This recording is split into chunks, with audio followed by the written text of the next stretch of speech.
नमस्कार, हिमालनी टेलीविज़न में आप सभी का स्वागत है। हिमालनी से मैं वंशुल राजपूत करते हैं बुलेटिन की शुरुआत। कोरोना पर केंद्र को मार्च की शुरुआत में ही मिली थी चेतावनी, नहीं हुआ कोई भी एक्शन। भारतीय वैज्ञानिकों के एक पैनल ने मार्च की शुरुआत में ही खतरनाक नए और घातक कोरोना वायरस वेरिएंट की चेतावनी केंद्र सरकार को दी थी, लेकिन इस पर ध्यान नहीं दिया गया।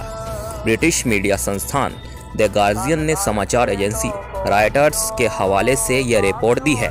रिपोर्ट के मुताबिक 4 भारतीय वैज्ञानिकों ने भारत सरकार को कहा था कि बड़े स्तर पर प्रतिबंध लगाने की जरूरत है ताकि कोरोना वायरस के नए वेरिएंट के फैलाव को रोका जा सके। रॉयटर्स ने शनिवार यानी 1 मई 2021 को रिपोर्ट दी कि वैज्ञानिकों की इस चेतावनी के बावजूद लाखों लोग धार्मिक त्योहारों, खेल आयोजनों और राजनीतिक रैलियों में बिना मास्क के शामिल हुए।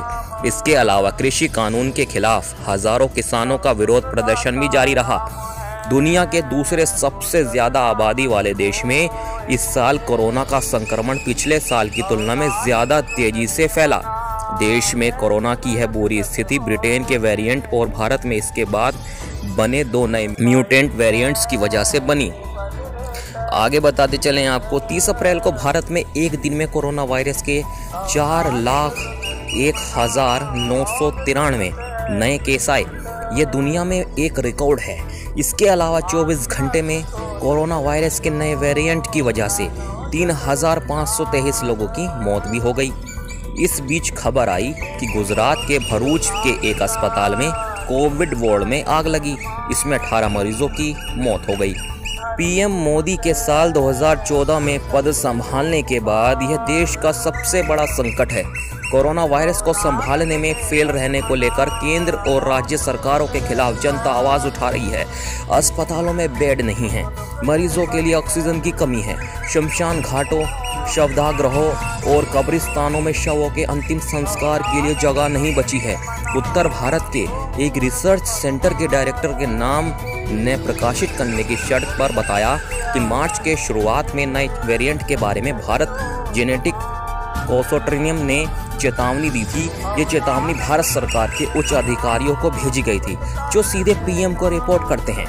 रॉयटर्स ने कहा कि वो इस बात को पुष्ट नहीं कर सकता कि वैज्ञानिकों ने पीएम मोदी के अधिकारियों या उन्हें चेतावनी दी थी या नहीं, क्योंकि पीएम मोदी के ऑफिस से रॉयटर्स को इस बारे में कोई प्रतिक्रिया नहीं मिली।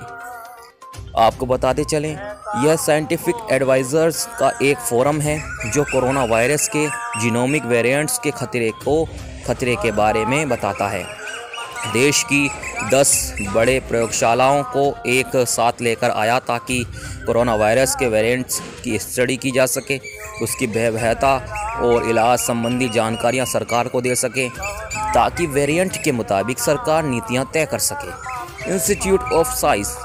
इंस्टीट्यूट ऑफ लाइफ साइंसेस के डायरेक्टर और आपको बताते चलें, अजय पारेदा ने बताया कि फरवरी की शुरुआत में ही भारतीय कोरोना वायरस के नए वेरिएंट B.1.617 की खोज कर ली गई थी।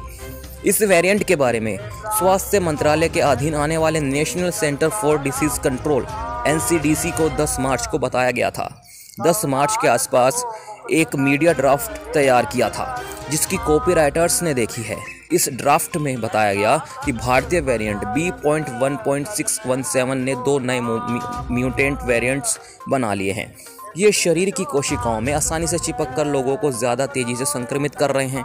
ड्राफ्ट में बताया गया था कि इन म्यूटेशन का नाम है E48.4Q और L452R। ये म्यूटेशन गंभीर चिंता का विषय है।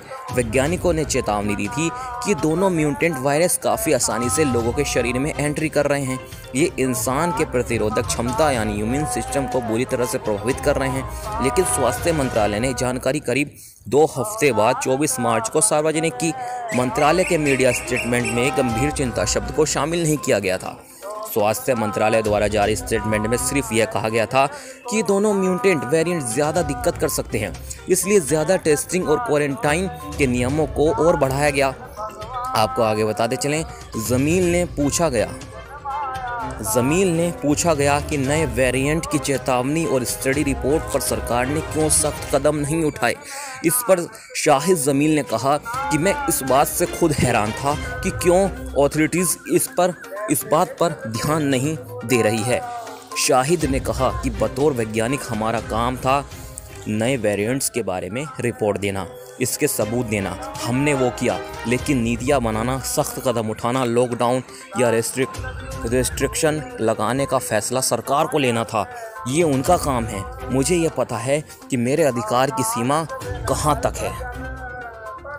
उत्तर भारत के एक रिसर्च सेंटर के डायरेक्टर ने नाम न छापने की शर्त पर राइटर्स को बताया कि ड्राफ्ट मीडिया रिलीज को देश के सबसे उच्च bureaucrat cabinet secretary Rajiv Gauba को भेजा गया था। ये राजीव गौबा सीधे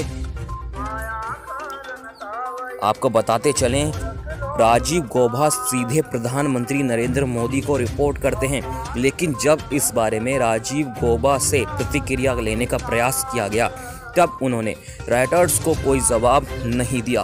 केंद्र सरकार ने लोगों के जमावड़े को लेकर कोई प्रतिबंध नहीं लगाए, जिसकी वजह से कोरोना संक्रमण 1 अप्रैल के बाद से 4 गुना तेजी से फैलने लगा। देश के शीर्ष राजनेता पूरे मार्च और अप्रैल में चुनावी रैलियां करते रहे। सरकार ने कुंभ के आयोजन की अनुमति दी। हजारों किसान दिल्ली के बाहर तंबू लगाकर अब भी जुटे हुए हैं। National institute cholera and enteric diseases के medical research scientist Shanta Datta ने बताया कि हम बेहद बुरी स्थिति में हैं। देश के लोग साइंटिस्ट से ज़्यादा नेताओं की बातें सुनते हैं। इस समय भारतीय कोरोना वायरस वेरिएंट दुनिया के 17 देशों में पहुंच चुका है। इसमें ब्रिटेन, स्विट्जरलैंड और ईरान जैसे देश भी शामिल हैं। इसके बाद कई देशों ने भारत से आने वाले लोगों के लिए अपनी सीमाएं और हवाई यात्राएं बंद कर दी।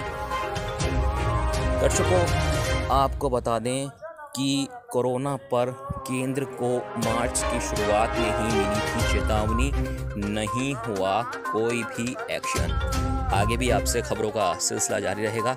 बने रहिए हिमालयन टेलीविज़न के साथ। और हाँ, अभी कोरोना चल रहा है, आप अपना ख्याल रखें। जब भी आप बाहर निकलें, अगर आपको ज़रूरी काम हो तभी आप बाहर निकलें, और बाहर निकलें तो अपने चेहरे पर मास्क लगा कर निकलें। ऐसा ना हो कि आप बिना मास्क के बाहर निकल रहे हैं और हाथों में ग्लव्स पहनकर ही बाहर निकलें।